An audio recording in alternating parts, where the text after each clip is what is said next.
Dian Novitasari Channel di Inspirasi Budi. Hari ini saya akan menjawab beberapa pertanyaan yang kebetulan masuk di WA saya, atau ada juga yang inbox, atau ada juga yang menanyakan langsung bagaimana saya jadi seorang YouTuber pemula gitu ya. Bukan mau sombong atau bagaimana, saya juga masih belajar gitu, tapi mungkin dengan adanya video ini bisa membantu atau memberikan semangat pada yang lain yang belum menjadi seorang YouTube atau baru mau mencoba gitu ya. Silakan disimak ya, jangan lupa subscribe, like, share, and komennya. Terima kasih. Yang pertama, saya akan menjawab pertanyaan awal mula saya nge-YouTube ya. Jadi waktu lalu kan masih lagi pandemi ya. Jadi karena saat pandemi itu kita sebagai seorang pengajar atau guru itu tetap harus memberikan materi walaupun dalam kondisi apapun gitu ya, biar bagaimana materi itu tersampaikan. Akhirnya saya akan membuat video. Tapi waktu itu setelah saya buat video, saya share ke grup WA, grup kelas gitu. Setelah itu numpuk di galeri saya gitu kan. Mau saya hapus, saya nggak dihapus, tapi handphonenya kepenuhan. Karena maklum ya, handphone saya kan handphone kentang, atau maaf ya, kena tanggung gitu. Jadi akhirnya saya berpikir bagaimana nih caranya kalau video saya biar tetap tersimpan dan bisa dipakai untuk jangka waktu yang lama. Kalau suatu saat saya butuh, saya bisa mendapatkannya lagi gitu kan. Akhirnya saya belajar untuk menjadi seorang YouTube bagaimana gitu ya. Awalnya sih emang kayak gimana ya, masih awam banget gitu, bagaimana caranya gitu kan. Terus akhirnya saya lihat-lihat di tutorial YouTube itu kan banyak banget gitu kan, kita cari-cari aja gitu.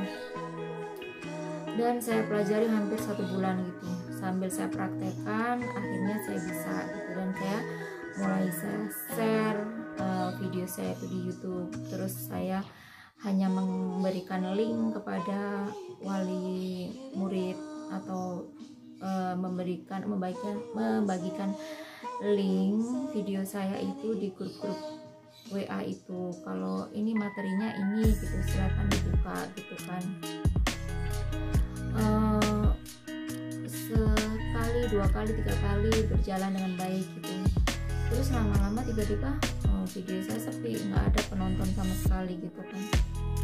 Terus saya berpikir kayaknya kok video pembelajaran saya kurang diterima gitu kan. Akhirnya saya beralih konten, membuat video masak gitu kan. Karena waktu itu saya juga emang lagi suka masak gitu. Ada saya buat video masak dengan ya kemampuan saya sendiri, dengan peralatannya sederhana gitu kan. Jadi saya buat tuh sekali, 2 kali, 3 kali,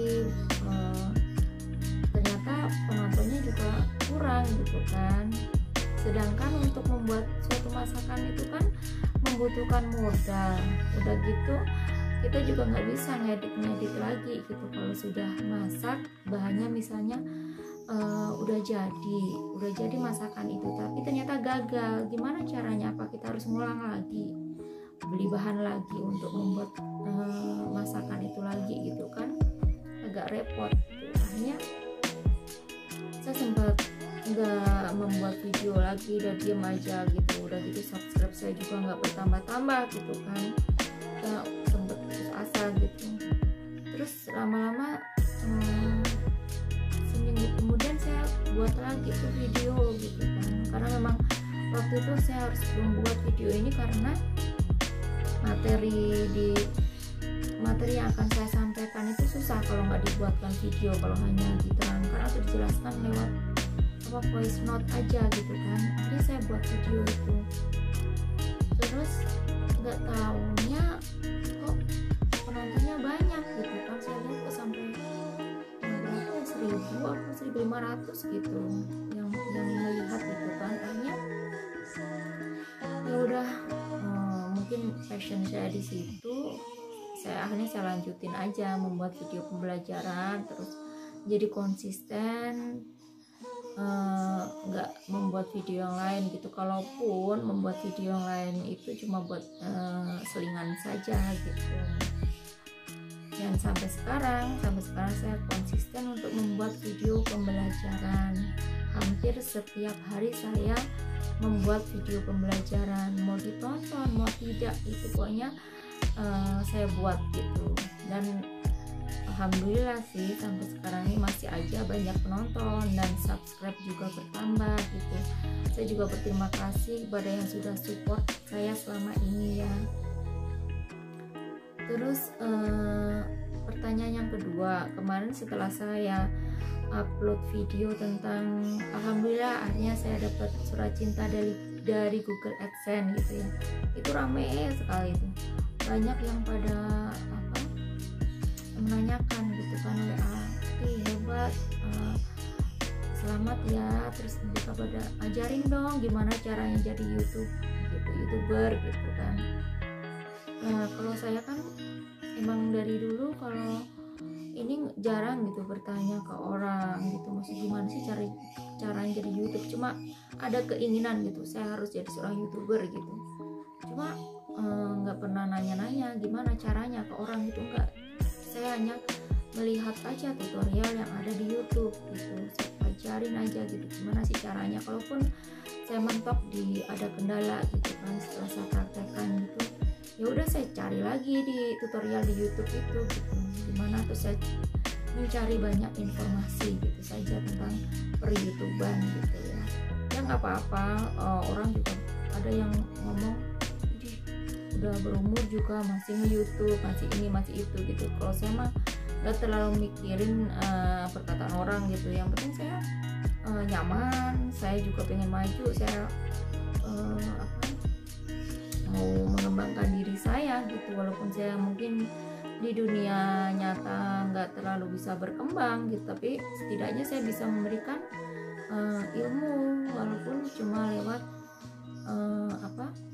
dunia maya gitu kan. Setidaknya kita bisa mengeksplorasi diri kita juga bisa menambah ilmu kita gitu kan, gitu aja. Terus jadi kalau misalnya bagaimana tips dan triknya itu, saya ya cuma bisa memberikan kita harus konsisten aja dengan konten yang kita upload gitu. Maksudnya saya sekarang kan udah fokus ke video pembelajaran, ya udah saya konsisten aja ke itu, konsisten ke video pembelajaran. Setiap hari saya akan membuat video pembelajaran, mau ditonton mau tidak saya tetap harus bikin itu aja saya. Terus untuk subscribe alhamdulillah bertambah tiap hari, contohnya juga bertambah tiap hari gitu kan. Jadi kalaupun mau alay, mau buat video yang lain gitu, mungkin hanya selingan saja kalau saya gitu. Karena passion saya cuma di sini di video pembelajaran, ya sudah saya pelajarin aja video pembelajaran itu, saya buat video pembelajaran gitu. Kalau mungkin yang lain bisa sih, saya waktu lalu coba untuk bikin kayak vlog gitu, ngevlog di misalnya tempat-tempat wisata atau tempat rumah makan segala macam gitu, kayaknya saya kurang gitu, masih kurang bisa untuk menguasai menguasai materi atau cara menyampaikannya, terus cara pengambilan gambarnya itu saya masih kurang gitu. Untuk alat-alatnya juga saya masih sederhana gitu, dan itu pun juga butuh biaya kan kalau kita misalnya bikin konten yang emang kita harus jalan-jalan, harus wisata ke sana ke sini gitu kan, itu kan kayaknya butuh biaya, butuh waktu, butuh tenaga, butuh pemikiran, dan butuh kepedean atau percaya diri yang tinggi saat kita ngevlog di tempat umum. Coba kalau orang lagi pada makan gitu, tiba-tiba kita mau nge-review makanan itu gitu kan, otomatis kita keluarin suara kita kan. Kalau kita misalnya suara kita terlalu kencang, pasti pada jadi pusat perhatian kan, ngapain itu. Mungkin ada juga yang mengatakan norak banget sih, cuma makan sampai bikin vlog atau apa gitu ya. Mungkin untuk sebagian orang mungkin fine aja gitu, tapi kalau saya mah belum pede gitu untuk melakukan hal-hal seperti itu gitu. Terus ada lagi yang menanyakan berapa lama sih bisa monetisasi gitu kan. Nah itu tergantung dari channel kita itu, subscribe kita itu untuk maksudnya gini ya, untuk bisa monetisasi atau agar konten kita itu ada iklannya gitu ya, channel kita ada iklannya gitu, maksudnya dalam bahasa sederhananya gitu, biar ada muncul iklannya itu bagaimana gitu, atau istilahnya kan monetisasi gitu ya. Itu berapa lama gitu kan. Kalau saya itu hampir 10 bulan itu baru monetisasi, dan persyaratannya itu harus 1000 subscriber dan 4000 jam tayang. Kalau belum memenuhi persyaratan itu tidak akan bakal dimonetisasi. Nah jadi kalau ada yang menanyakan, oh saya udah bikin nih video gini-gini, itu kok nggak ada iklan-iklannya, nggak segampang itu gitu kan. Pasti harus 1000 subscriber. Kadang nanti kita juga subscribe kita itu kadang naik turun gitu kan. Untuk mencapai 1000 subscriber itu nggak mudah kalau buat kita ya, buat saya khususnya gitu, karena saya kan cuma orang biasa, bukan artis, bukan selebriti, atau bukan orang yang berpengaruh gitu kan. Jadi agak susah untuk bisa mencapai 1000 subscriber itu, apalagi untuk mencapai 4000 jam tayang. Terus setelah misalnya kita setelah mendapatkan 1000 subscriber dan 4000 jam tayang itu secara otomatis nanti akan dapat pemberitahuan atau email, kita harus segera mendaftarkan diri untuk monetisasi gitu. Dan waktunya itu, dan membutuhkan waktu juga gitu, saat kita udah mendaftar, disetujuin, terus kita nanti ditinjau channel kita itu layak tidak untuk dimonetisasi, itu membutuhkan waktu juga. Waktu itu saya hari Jumat mengajukan, itu hari Senin tuh baru dimonetisasi gitu. Setelah itu saya belajar lagi gimana nih setelah dimonetisasi, apa yang harus saya lakukan gitu kan. Ternyata kita setelah upload video, kita harus video-video kita yang dulu itu harus kita aktifkan dolarnya, yang tadinya dolarnya hitam ya jadi dijadikan dolar hijau semua. Dan itu juga saya belajar bagaimana caranya. Saya juga nggak nanya-nanya ke orang gitu, enggak, saya cuma lihat di tutorial gitu, oh begini caranya. Udah setelah itu sambil ditekan juga nih, setelah saya aktifkan dolarnya, apakah setelah itu ada iklannya gitu ya. Ternyata ada. Setelah itu saya senang banget, ya Allah, benar-benar senang banget gitu. Setelah muncul iklan itu, gimana sih namanya, ini agak norak juga sih, pokoknya saya senang banget gitulah. Nah setelah itu ternyata itu perjuangan belum berakhir gitu. Ternyata setelah kita dimonetisasi, kita masih harus berjuang lagi untuk mendapatkan $10. Nah untuk mendapatkan $10 itu susah banget. Berapa hari saya itu baru mendapatkan $10.